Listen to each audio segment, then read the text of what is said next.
The Intercept asked the White House questions pertaining to summary executions of those on its secret domestic terrorist list.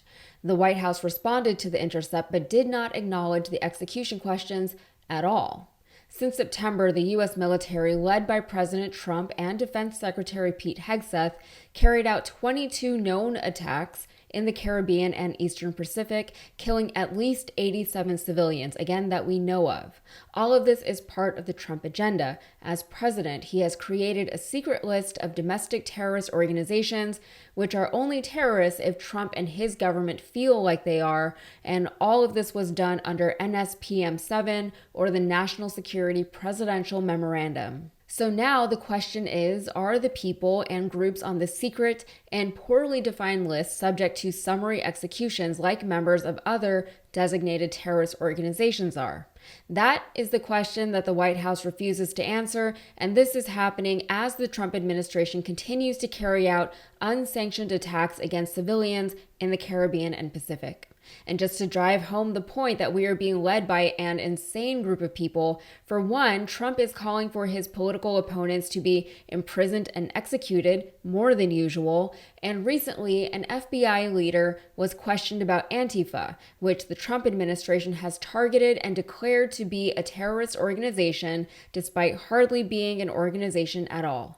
Michael Glasheen, the operations director of the FBI's National Security Branch, was unable to answer basic questions about Antifa, despite claiming that Antifa was the FBI's, quote, primary concern and the most immediate violent threat that we are facing. So where is Antifa headquartered?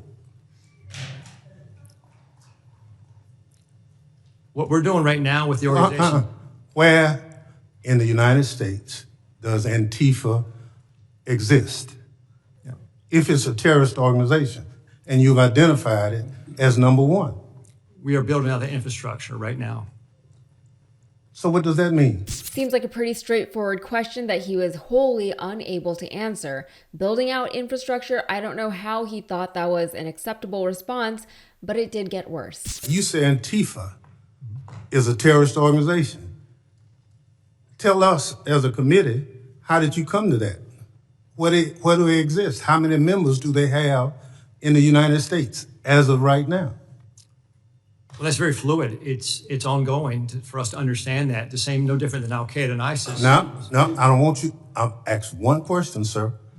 I just want you to tell us. If you said Antifa is the number one domestic terrorist organization operating in the United States, I just need to know where they are, how many people.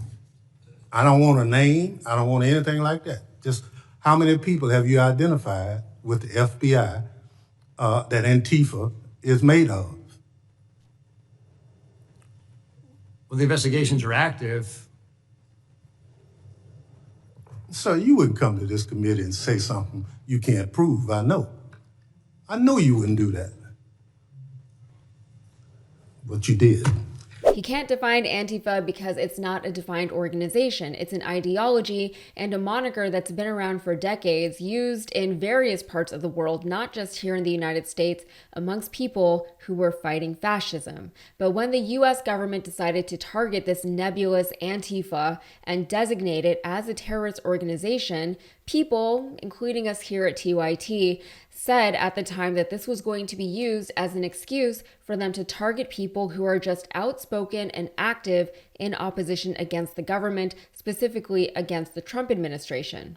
If they're defining things that cannot be defined according to their own weak and changeable definitions, then the truth hardly matters. And since things like imprisoning and executing terrorists are an acceptable way of doing business and war in this country, it opens the floodgates for what this administration and president can and will do. Of course, this president and his administration have made monumental and impressive strides in 2025 when it came to consolidating presidential power and dismantling the checks and balances that our entire system of government relied upon. So all of this is being done with very dire intent. So here's the reporting from The Intercept discussing how the Trump administration is using this secret list of terrorists to protect themselves as they kill civilians indiscriminately overseas. In early September, The Intercept revealed that elite special operators killed the shipwrecked victims of a September 2nd attack on a suspected drug smuggling boat. They have since struck more than 20 other vessels. The administration insists the attacks are permitted because the U.S. is engaged in non-international armed conflict with designated terrorist organizations it refuses to name. Experts and lawmakers say these killings are outright murders and that Trump could conceivably use similar lethal force inside the United States. And Senator Tammy Duckworth laid it out in very simple terms, saying the Trump administration is trying to justify blowing small boats out of the water by arbitrarily calling them designated terrorist organizations, a label not grounded in U.S. statute nor international law, but in solely what Trump says. If Trump is using this justification to use military force on any individuals he chooses without verified evidence or legal authorization, what's stopping him from designating anyone within our own borders in a similar fashion and conducting lethal, militarized attacks against them? This illegal and dangerous misuse of lethal force should worry all Americans, and it can't be accepted as normal. The Intercept has been attempting to get answers from the Trump administration on whether or not this administration would rule out conducting summary executions of their secret terrorists since October, but no response. They did get a response, however, from the Justice Department, but not one that was worth very much. Political violence has no place in this country, and the Department of Justice will investigate, identify, and root out any individual or violent extremist group attempting to commit or promote this heinous activity, a spokesperson told The Intercept. But it's not like Trump is against political violence and revenge. He said he would punch protesters in the face while he was on his presidential campaign trail, and people still voted for him. He became president his first term by chanting that he wanted to lock up Hillary Clinton. He has done unspeakable things to various women throughout his career. His entire second presidential term has been branded his retribution tour. He wasn't mad that his supporters brought a guillotine to the Capitol with signs reading "Hang Mike Pence." He even recently called for the hangings of a group of congresspeople who simply reminded members of the military of something that was already codified in our laws. And more recently, though, this doesn't technically fall under the umbrella of political violence. Trump reveled in the horrific killings of director Rob Reiner and his wife Michelle. Trump managed to make the murders all about him in a social media post following the news, claiming that Reiner suffered from Trump derangement syndrome, which is probably why he was stabbed to death. I won't read you the post because it's terrible and I don't want to read it, but the post was so bad that even very vocal Trump supporters like actor James Woods have condemned the president's words. Additionally, for decades, Trump has called for violence against, including executions of those he dislikes, including a group of Black and Latino boys who were wrongly accused of raping a white woman jogger in New York Central Park in 1989, immigrants at the southern border, those who carry out hate crimes and mass shootings, demonstrators protesting the death of George Floyd, the chief suspect in a fatal shooting of a Trump supporter in Portland, Oregon, former chair of the Joint Chiefs General Mark Milley, and former Representative Liz Cheney. In August, Trump also called for capital punishment, explaining if somebody kills somebody in the Capitol, Washington, we're going to be seeking the death penalty.